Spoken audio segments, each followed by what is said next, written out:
చైనాలో వినోదం కోసం ఓ పార్కుకు వెళ్లిన యువతి అక్కడి స్పిన్నింగ్ యంత్రంపై నుంచి పడి ప్రాణాలు కోల్పోయింది. ఎంగ్డూ కౌంటీలోని చాంగ్క్వింగ్ పురపాలక సంస్థ పరిధిలో ఈ ప్రమాదం చోటు చేసుకుంది.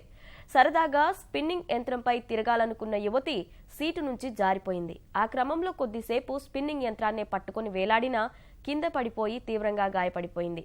ఆమెను వెంటనే ఆసుపత్రికి తరలించినా ప్రయోజనం లేకుండా పోయింది. ఆ దృశ్యాలను అక్కడ ఉన్న ఓ వ్యక్తి ఫోన్లో రికార్డు చేశారు. పార్కు నిర్వాహకుల నిర్లక్ష్యమే ఇందుకు కారణమని తెలుస్తోంది.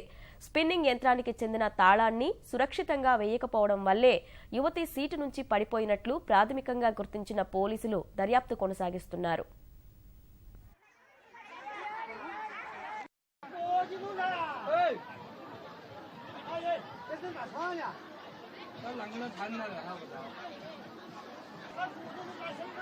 抽俩一看就